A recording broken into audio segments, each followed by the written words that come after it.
Assalamu alaikum. Myself Usama and from Usama Education Science Academy, and today I will discuss about the gas paper of 9th class physics. So then we start. बिस्मिल्लाहिर्रहमानिर्रहीम.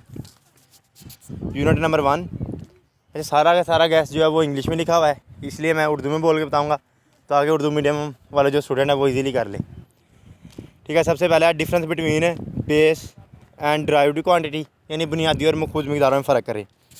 उसके बाद prefixes क्या है, ठीक है, और 5000 ग्राम और 52 multiply 10 की पावर -12 ग्राम वो प्रीफिक्सेस में आपने ज़ाहिर करना है. उसके बाद क्वेश्चन है कि वर्नियर कांस्टेंट की तारीफ़ करें. ठीक है. आपने ड्राइव यूनिट और बेस यूनिट में फ़र्क करना है, यानी आप लोगों ने बुनियादी यूनिट और मखूज यूनिट में फ़र्क करना है. उसके बाद आपने बताना है लीस्ट काउंट क्या है और आपने मीटर राड का लीस्ट काउंट याद रखना है.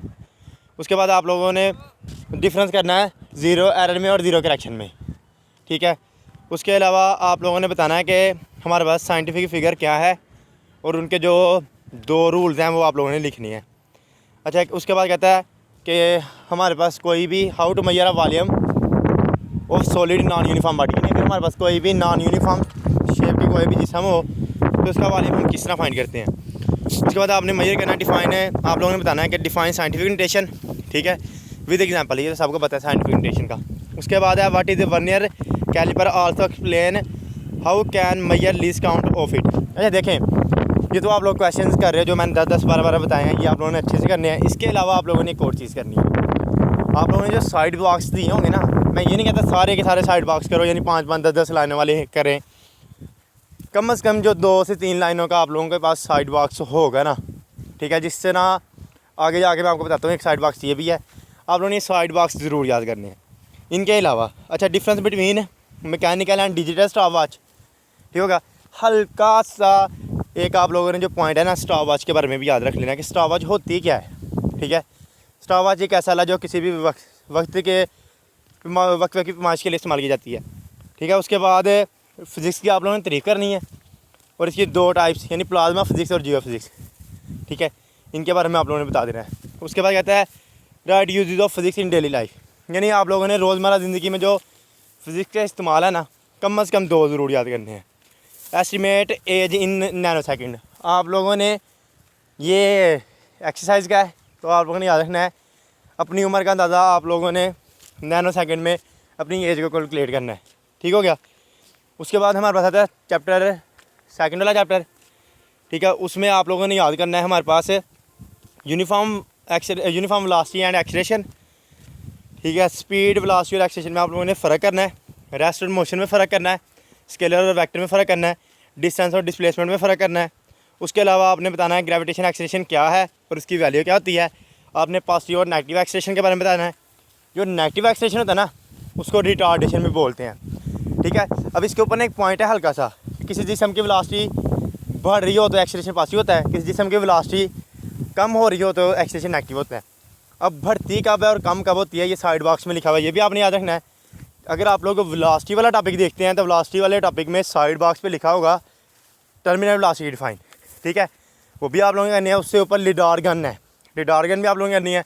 उसके साथ ना हमारे पास है वो उकाब और चीते वगैरह की स्पीड वगैरह दी हुई है, वो एग्जांपल में लिख देनी है आप लोगों ने और याद भी करने हैं. वो MCQs के पॉइंट ऑफ व्यू से इंपॉर्टेंट है. उसके बाद आप लोगों ने करना है कि what should be the shape of velocity time graph when a body move with variable speed. ठीक है. अगर कोई जिस्म वेरिएबल स्पीड से हरकत कर रहा है तो उसके लिए जो वेलोसिटी टाइम ग्राफ की शेप है वो क्या होगी. उसके अलावा आपने स्केलर और वेक्टर में फ़र्क करना है और आप लोगों ने ये बताना है कि वेक्टर को रिप्रेजेंट किस तरह करते हैं ग्राफिकली. ठीक है, बहुत सिंपल सा है. हाँ, एक बात याद रखनी है, आप लोगों ने स्केच ज़रूर साथ में ड्रा करनी है और याद भी करने हैं. इन्हें डायग्राम्स आप लोगों ने करनी है. अच्छा, उसके बाद है define graph and make graph when body move with uniform acceleration, यानी आप लोगों ने ग्राफ की तारीफ़ करनी है और आप लोगों ने ग्राफ बनाना है जब बॉडी यूनिफॉर्म एक्सेलरेशन से मूव कर रही है. उसके बाद हमारे पास थर्ड वाला चैप्टर है. ठीक है. थर्ड वाले चैप्टर में आप लोगों ने फोर्स और इनर्शिया में फ़र्क करना है. ठीक हो गया. अच्छा, आप लोगों को ये पता होना चाहिए कि जो इनर्शिया है वो मास पे डिपेंड करती है या मास को मेजर करती है. अच्छा, उसके बाद आपने बताना है कि why rolling friction is less than the sliding friction, यानी जो रोलिंग फ्रिक्शन है वो स्लाइडिंग फ्रिक्शन से क्यों कम होती है। ठीक हो गया। उसके बाद आपने मोमेंटम की डिफ़ाइन करनी है और law of conservation of momentum की डिफ़ाइन करनी है। ठीक है। उसके बाद आपने न्यूटन का फर्स्ट लॉ और थर्ड लॉ इन दोनों की डिफ़ाइन करनी है और विद वन एग्जांपल। और इसके अलावा आपने न्यूटन सेकंड लॉ, यहाँ आप लोगों को वो इस तरह क्वेश्चन देता है फिजिकल टू एम में, तब भी आप लोगों ने न्यूटन सेकंड लॉ उसमें राइट कर देना है। अच्छा, उसके बाद आप लोगों ने फ़र्क करना है मास और वेट में क्या फ़र्क है। आपने एक्सप्लेन करना है law of conservation of momentum को with the help of gun and bullet, यानी बंदूक और गन की एक एग्जांपल होती है, उस एग्जांपल की मदद से आप लोगों ने law of conservation of momentum को एक्सप्लेन करना है। आप लोगों ने बताना है फ्रिक्शन क्या है और कोफिशिएंट ऑफ फ्रिक्शन क्या है। ठीक है। आप लोगों ने राइट करने हैं advantages and disadvantages of friction, friction के फ़ायदे और नुकसान कम अज़ कम दो ज़रूर करनी है।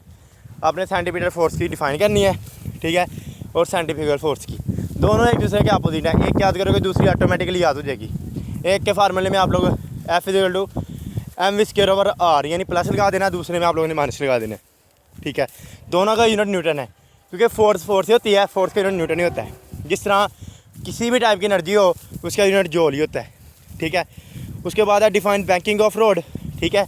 बैंकिंग ऑफ रोड को आप लोगों ने तारीफ करनी है और आप लोगों ने बताना है कि जो वॉशिंग मशीन होती है ना, उसका जो रोटर होता है उसको तेज़ी से क्यों घुमाया जाता है। ठीक हो गया। उसके बाद यूनिट नंबर 4 है, कहता है डिफाइन रिजिड बॉडी। ठीक है।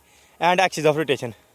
आप लोगों ने रिजिड बॉडी और एक्सिस ऑफ रोटेशन की डिफ़ाइन करनी है। आपने difference between like and unlike parallel forces, आपने लाइक और अनलाइक पैरेलल फोर्सेस में फ़र्क करना है। उसके अलावा आप लोगों ने रिजल्टेंट फोर्स की और रेजुलेशन ऑफ फोर्स की तारीफ करनी है। ठीक है।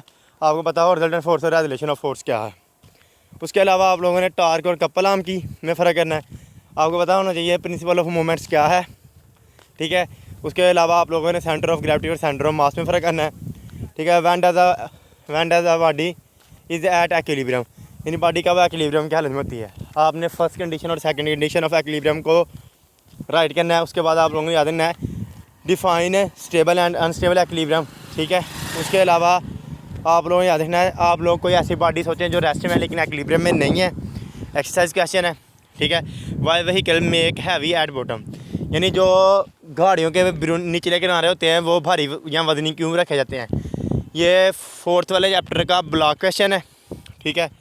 उसके बाद चैप्टर नंबर 5 है define gravity and gravitation force, define field force and strength of gravitation field, Newton law of gravitation. ठीक है। What do you know about G and its value. ठीक है। उसके अलावा write formula which is use to measure mass of earth, आपने वो formula लिखना है जिससे आप लोग ज़मीन का मास मेजर कर सकते हैं। ठीक है। आपने बताना है कि why G value is change with altitude, यानी जी की वैल्यू एल्टीट्यूड के लिहाज से, बुलंदी के लिहाज से किस तरह चेंज होती है। उसके बाद आप लोगों ने नेचुरल और आर्टिफिशियल सैटेलाइट में फ़र्क करना है। नेचुरल यानी कुदरती, आर्टिफिशियल यानी मसनूई सैटेलाइट में आप लोगों ने फ़र्क करना है। उसके बाद आप लोगों ने बताना है if the value of R is double what will be change in G, यानी अगर आप रेडियस को 2 गुना कर देते हैं तो हमारे पास जो जी है उसमें क्या फ़र्क पड़ता है। What factor are necessary motion of satellite around the earth depend है, यानी ज़मीन के गिर्द सैटेलाइट की मोशन के लिए हमारे पास जो अमिल ज़रूरी होते हैं उनके बारे में बताना है आप लोगों ने। ठीक है। Why communication satellite send in geo stationary orbit से, यानी आप लोगों ने ये याद रखना है कि हमारे पास जो कम्युनिकेशन सैटेलाइट होते हैं ना उनको जियो स्टेशनरी ऑर्बिट्स में क्यों भेजा जाता है। उसके बाद आप लोगों ने याद रखना है व्हाट इज़ GPS, यानी GPS क्या है। उसके बाद आता है हमारे पास चैप्टर नंबर 6। ठीक है। आपने डिफाइन वर्क और उसका यूनिट। ठीक हो गया। आपने पोटेंशियल एनर्जी और काइनेटिक एनर्जी में फ़र्क करना है। मैकेनिकल एनर्जी को हीट में किस तरह कन्वर्ट किया जाता है। ठीक है। जो थर्मल एनर्जी के अंदर एक टॉपिक आता है मैग्मा, उसके बारे में भी आप लोगों ने करना है। E=mc² यानी आइंस्टाइन मास एनर्जी इक्वेशन वाला टॉपिक करना है आप लोगों ने। आप लोगों ने एफिशिएंसी के बारे में बताना है और बताना है कि एक मिसाली यानी आइडियल सिस्टम की जो एफिशिएंसी होती है वो क्या होती है। ठीक है। पावर और उसके यूनिट वाट क्या हो आप लोगों ने एक्सप्लेन करना है। आपने डिफाइन करना है न्यूक्लियर एंड लाइट एनर्जी को। उसके अलावा write two advantages of fossil fuel, आपने फॉसिल फ्यूल के 2 फ़ायदे तहरीर करने हैं। ठीक हो गया। उसके बाद कहता है अगर आपके पास एक मास है वो 50 kg का है, उसको 3 मीटर हाइट तक आप लोग उठा के ले गए हैं तो उसकी पोटेंशियल एनर्जी क्या होगी, जबकि जी की वैल्यू आपके पास 10 है। सिंपल आपने फार्मूला लगा देना है potential energy equal to mgh। ठीक है।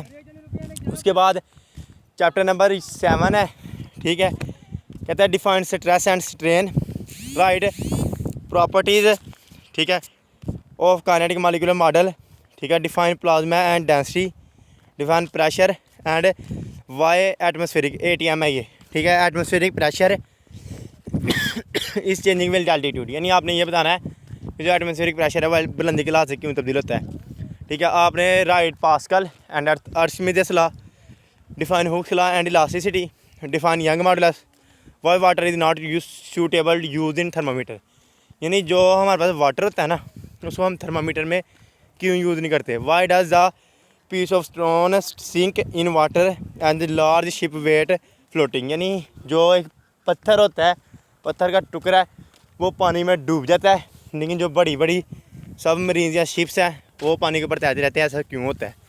Define tensile strain and why strain has no unit, आपने ये बताना है टेंसाइल स्ट्रेन क्या है और उसका यूनिट क्यों नहीं होता, ठीक हो गया। उसके बाद आप लोगों ने देखना चैप्टर नंबर 8, ठीक हो गया।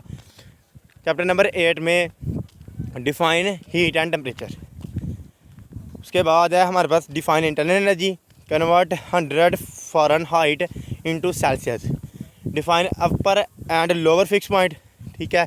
उसके बाद define specific heat and specific heat capacity with formula, define latent heat of fusion and latent heat of vaporisation. Then हमारे पास है define vaporisation and how it's cause cooling, vaporisation क्या है या वेपोरेशन क्या है और ये किस तरह ठंडक पैदा करती है, ठीक है। What is meant by freezing and boiling point, ठीक है। उसके अलावा हमारे पास अच्छा फ्रीजिंग और बॉइलिंग पॉइंट, उसके बाद है हमारे पास defined thermal expansion and its application. उसके बाद है चैप्टर नंबर 9 डिफाइन रेडिएशन और उसके इफेक्ट, ठीक है। और difference between land breeze and sea breeze, ठीक है। नसीम बहरी और नसीम बरी में क्या फ़र्क है। डिफाइन कंडक्शन कन्वेंशन, ठीक है।